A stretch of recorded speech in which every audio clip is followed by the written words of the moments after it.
Salut à tous, bienvenue dans ce petit FAQ spécial année 2024. Je vous avais sollicité il y a quelques temps sur Insta pour avoir quelques questions et voilà, on va essayer de répondre à un maximum. En tout cas, merci à tous. On a eu énormément de questions, donc merci à tous et let's go, c'est parti.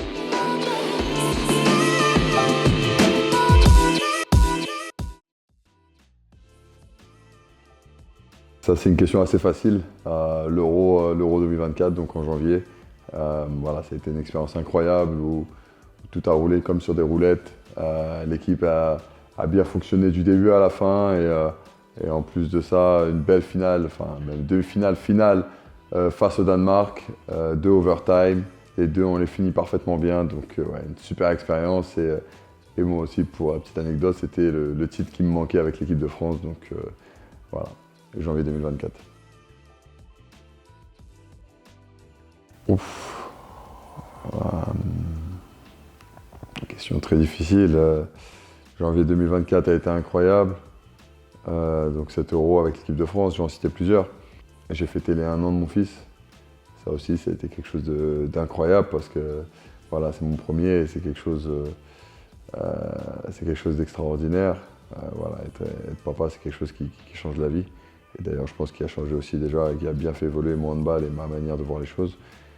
La cérémonie d'ouverture, malgré la pluie, etc., d'avoir réuni avec tous les copains, j'ai beaucoup de copains athlètes dans d'autres disciplines, et d'avoir été réuni avec eux, ça a été extraordinaire. À Paris, c'était quand même un souvenir que j'oublierai jamais. Et aussi avoir porté fièrement la flamme olympique dans ma ville à Créteil, devant mes proches, devant mes amis, devant des gens que je n'avais pas vus depuis peut-être 10 ans. Voilà, ça c'est ce genre de choses auxquelles je m'attache le plus. Et évidemment, un peu plus récemment, en octobre, je crois, fin octobre, mi-octobre, on a gagné le championnat du monde avec des clubs avec Vesprem, où c'était ma première expérience en tant que capitaine. Et ça a été vraiment incroyable, ne serait-ce que par la confiance que le staff et les joueurs m'ont donné, m'ont rendu aussi. Et aussi parce que, voilà, après les JO, c'était très important de gagner un nouveau titre et ça en fait un de plus au palmarès. Malgré les JO, j'ai eu quand même pas mal de bons matchs cette année. J'en ai un en tête à Montpellier avec Vesprem où je mets 6 ou 7 buts et je fais, je crois, 15 ou 16, voire plus passes décisives, je sais plus. Ça a été un match qu'on a maîtrisé de bout en bout, qu'on avait bien préparé en amont et on avait respecté le plan de jeu. Et quand ça se passe comme ça, c'est extraordinaire. Il y a eu aussi, pendant l'Euro, honnêtement tous les matchs de l'Euro, mais ouais, j'ai aimé les matchs très chauds de l'Euro. Donc je citerai la demi-finale et la finale, même si ce n'est pas mes meilleurs matchs individuellement, mais collectivement ça a été solide. Et donc, ouais, ça. Et la demi-finale et finale du championnat du monde des clubs aussi. Contre Barça, je mets 9 buts et contre Magdebourg, j'en mets 7 en finale. Et ouais, ça c'est un souvenir aussi évidemment, parce que quand on arrive à être performant, que ce soit par des buts ou autrement pour son équipe et qu'on gagne le titre à la fin, ça rend la médaille encore plus belle. What about the music who hyped me up the most this year? Wow, I would say one kind of music. I would say the Amapiano song. But if there is one song, I would say it's one song from Ivory Coast, Coup du Marteau. That was our song during the European Championship in January in Germany. So yeah, this song, it was our victory song. Who is my roommate? Pretty easy. During the European Championship, my roommate was Dylan Nai, friends from a long time ago. But now it's Prandi, who is my new roommate in the national team. And with Vesprem, it's of course always the same. Yahya Eldera, who is my roommate, my Brody. By the way, get well soon, Brody. I'm waiting for you. Easy one, because unfortunately in Vesprem we don't have so much cheat meal, but I would say KFC. those Kentucky Fried Chicken are my weakness. I mean, I love chicken, and those KFC are something I'm eating too much sometimes. But all right, most of the time I'm pretty healthy guy, especially about food.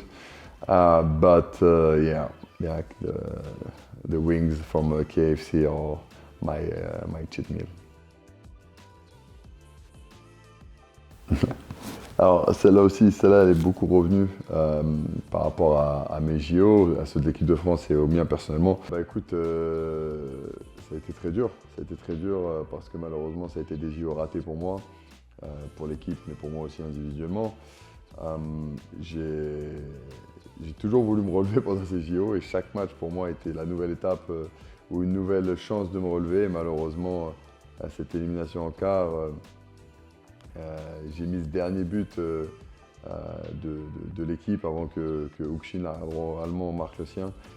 Et j'avais l'impression d'avoir marqué un but qui était totalement dans mon style, au contact, à mi-distance. Et je me suis dit que là c'était quelque chose qui allait lancer dans un moment important aussi, dans le crunch time. Et là, je me suis dit que c'était un moment qui allait lancer mon Olympiade. Et malheureusement, on s'est fait éliminer par un super but de Huxin de l'Allemagne. Donc, ouais. Malheureusement, pas très bien, mais encore une fois, c'est les aléas de la vie. Et depuis, je me suis largement remis. Comme on dit, la mémoire du sportif, elle est courte. Et j'ai encore beaucoup de belles choses à faire bien devant moi. Et très prochainement, le mondial.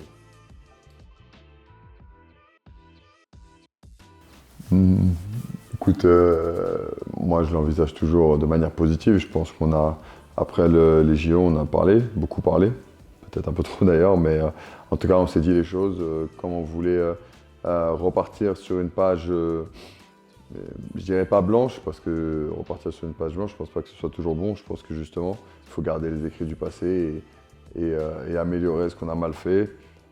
Sur le dernier stage, on a retrouvé une cohésion qui nous a fait du bien, tous ensemble. Et à tous. J'espère que ce sera le bon augure pour le mondial, même si on va commencer la prépa un peu touché par pas mal de pépins physiques pour certains. Et malheureusement, ça va être une manière de se préparer un peu différente. Ça fait aussi très longtemps qu'on ne s'est pas vu. C'est la première fois qu'on ne se voit pas au mois de décembre. Là, on se retrouvera direct en janvier. Donc, plein de choses qui changent. Maintenant, je pense qu'on a une équipe compétitive. On n'a que des... Excusez-moi du terme, mais on n'a que des dalleux dans cette équipe, que des gens qui ont envie de gagner des titres, de marquer leur époque, de marquer leur passage, que ce soit en équipe de France, mais aussi dans nos sports. Donc, on n'a plus qu'à le montrer ensemble. En tout cas, je sais qu'en dehors, on vit tous excellemment bien ensemble. On est vraiment une bande de potes qui ont à peu près le même âge. Et maintenant, ça y est, il faut lâcher les chevaux sur le terrain, trouver l'entente et la cohésion qui nous réunit aussi sur le terrain. Et c'est parti pour aller chercher un 7e titre. Néo tout le monde, bah écoutez, là je pense qu'on a à peu près fait le tour des questions. Alors on n'a pas pu répondre à toutes, je suis désolé, mais en tout cas merci à tous, vraiment. Mais j'espère que vous aurez pris du plaisir à écouter mes réponses. Et bah écoutez, on se retrouve encore en 2025, toujours plus de vidéos, toujours plus de contenu. Merci à tous pour le soutien. Bonne année, surtout la santé et le bonheur, la famille, faites attention à vos proches et puis voilà, on se retrouve encore très vite pour de nouvelles aventures. Ciao, ciao.